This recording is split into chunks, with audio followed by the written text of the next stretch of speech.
নমস্কার। আজকে যে পেশেন্টকে দেখাবো এটা নতুন পেশেন্ট। আমাকে দেখাচ্ছেন প্রায় গত নভেম্বর থেকে। ভদ্রলোকের বয়স এখন 63 বছর। উনি আমার কাছে এসেছিলেন যে কারণে, সেটা হচ্ছে অস্টিও আর্থারাইটিস, দুটো নি জয়েন্টেই। হাঁটু ভাঁজ করতে পারছিলেন না, বা এখনও হাঁটু ভাঁজ করতে কিছুটা অসুবিধে হয়। এবং এখানে আমার চেম্বারে আসতেও ওনার খুব প্রবলেম হচ্ছিল। আমি একটু ওনার মুখ থেকে শুনে নেব। একটু বলুন ওই সময়টা আপনার পায়ের কন্ডিশনটা কেমন ছিল, একটু বলুন। খুবই খারাপ অবস্থা ছিল, মানে হেঁটে আসতে পারছিলাম না। হ্যাঁ, তারপরে এসে মোটামুটি এই তিনবার ওষুধ খেয়ে হ্যাঁ, আগের তুলনায় মোটামুটি 60% ভালো। 60% ভালো মানে আছে, সব থেকে রিকভারি কিছুটা হয়েছে। এটার সমস্যাটা ওনার মেইনলি ছিল ডান পায়ের, বা পায়ের তুলনায় ডান পায়ে বেশি ছিল। আর একটু তার কিছুটা সোয়েলিং ছিল, মাইল্ড সোয়েলিং ছিল হাঁটুর। রাত্রিরে বেশি হতো এবং সিঁড়ি দিয়ে উঠতে গেলে প্রবলেমটা বেশি হতো রাত্রিরে, এবং সকালে ভোরবেলাটাও বেশি হতো। আরেকটা নিউ মুন এবং ফুল মুন, মানে আপনি যে বলেছিলেন অমাবস্যা পূর্ণিমার জিনিসটা বাড়ে, এটা বলেছিলেন আমাকে। অমাবস্যা পূর্ণিমা একাদশী থেকে এগুলো একটু ব্যথাটা বেড়েছে, কিন্তু আগের মতন হচ্ছে না। ঠিক। এছাড়াও যেটা প্রবলেম ছিল, কিছুটা কোমরে যন্ত্রণা ছিল। বসতে, একটা বসার পজিশনে একটা ব্যথা হতো। সেই ব্যথাটাও তো মনে হয় এখন কম আছে বলে। নেই বলতে গেলে। কোমর ব্যথাটা এখন আর নেই। আগে যে ব্যথাটা ছিল সেটা কম। ফিল করেছিলাম সেটা এখন একটু হ্যাঁ।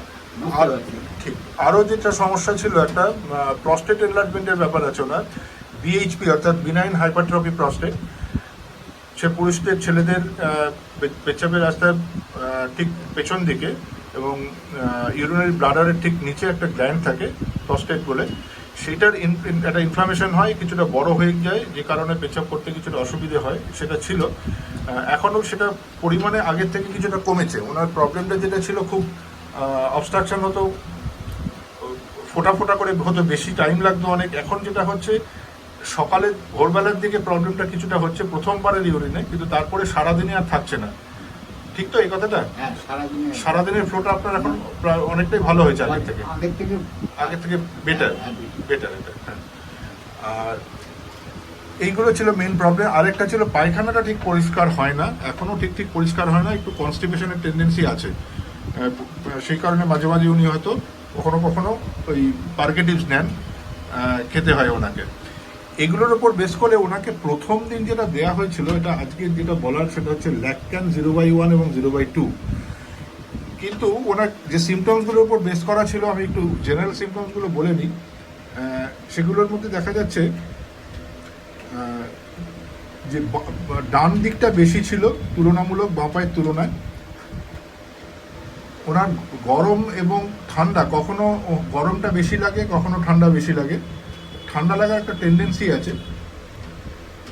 জল খান অনেকটা। পা food sweat, offensive food sweat হয়, ভীষণ দুর্গন্ধ হয় পায়ের ঘামে। মিষ্টি খেতে ভালোবাসেন, টক খেতে ভালোবাসেন, ঝাল পছন্দ করেন। কিছু সময় সাপে খুব ভয় পান দেখা যাচ্ছে, স্নেকের, ফিয়ার অফ স্নেক, থান্ডারস্টর্ম অর্থাৎ বাজ পড়ার ভয়, এবং একটু নার্ভাস আছেন ভদ্রলোক। যে কোনো বিষয়ে একটু চিন্তা করেন কি করবেন, অর্থাৎ ঠিক কাজটা করে উঠতে পারবো কিনা, ঠিকভাবে একটা নার্ভাসনেস কাজ করে। একা থাকতে পছন্দ করেন, জামা কাপড় একটু লুজ ভালোবাসেন। মেমোরি কিছুটা উইক, দুর্বল মেমোরি, এবং মানসিকভাবে হচ্ছে একটু ঠান্ডা, রাগী নন। এগুলোর ওপর বেস করে প্রথমবার দেওয়া হয়েছিল ল্যাকক্যান 0/1 এবং 0/2। কিন্তু সমস্যাটা হলো, আমি যতটা রেজাল্ট এক্সপেক্ট করেছিলাম ততটা রেজাল্ট ওনার পাওয়া যায়নি। খুব সামান্য পরিমাণে কমেছিল সেকেন্ড ভিজিটে। উনি বলেছিলেন খুব অল্প কমেছে। আমার সন্দেহ হওয়াতে আমি ওখানে মেডিসিন সুইচ ওভার করি, সেখান থেকে যাই সাইলেশিয়া 0/1 0/2-তে, এবং তার পরবর্তীকালে আবার সাইলেশিয়া 3 এবং 4। এই দুবারে দেখা যাচ্ছে যে ওনার ব্যথা প্রায় 60 থেকে 70% কমে গেছে। যেটার ওপর জোর দেওয়া হয়েছিল সাইলেশিয়া সিলেকশনে, সেটা হচ্ছে এই নিউ মুন এবং ফুল মুনে অ্যাগ্রাভেশন, অর্থাৎ পূর্ণিমা অমাবস্যায় বেড়ে যাওয়া ব্যথাটা। একটা করোনা হয়েছিল ওনার ভ্যাকসিন নেওয়ার পরেও, অর্থাৎ ভ্যাকসিনেশনের একটা সাইড এফেক্ট হচ্ছে, সেটাও দেখতে পাওয়া গেছে, যেটা আমরা সাইলেশিয়াতে পাই। করোনা ভ্যাকসিন নেওয়ার পরেও করোনা হয়েছে। আর অফেন্সিভ ফুড সোয়েট রয়েছে, পায়ের গন্ধটা ভীষণ দুর্গন্ধ হয়ে পড়েছেন। তো পায়ের ঘামটায় বেশ দুর্গন্ধ হয় এবং নার্ভাসনেস রয়েছে। আমরা জানি সাইলিশিয়া প্রথম ক্ষেত্রে কিছুটা নার্ভাস হয় যে কোনো বিষয়, তার পরবর্তীকালে আবার সে ঠিকঠাক চলতে পারে, কিন্তু ফার্স্ট টাইম কিছু যে কোনো বিষয় একটু নার্ভাস ফিল করেন। আর স্টুলটা কিছুটা হার্ড স্টুল হয় সাইলিশিয়াতে। এইগুলোর উপর বেস করে সাইলিশিয়া দেওয়া হয়েছিল এবং দেখা যাচ্ছে এই 0/1 থেকে শুরু করে 4 অবধি খেয়েছেন, এতেই ওনার প্রায় 60 থেকে 70% ব্যথা কম আছে এবং কোমরে ব্যথাটা একেবারেই নেই। আর ইউরিনের সমস্যাটা যেটা বললেন সেটা হচ্ছে সারাদিনে আর কিছু প্রবলেম হচ্ছে না, ভোরবেলায় কিছুটা প্রবলেম উনি ফিল করছেন। এই কথাগুলো ঠিক মোটামুটি যেগুলো বললেন ঠিক আছে। আপনার ভিডিওটা আরও কিছুদিন কন্টিনিউ করতে হবে মেডিসিনগুলোকে, পারমিশন নিয়ে ভিডিও করলাম আপনার। এর পরবর্তীকালে কি রেজাল্ট হয় পরে আবার দেখানো যাবে।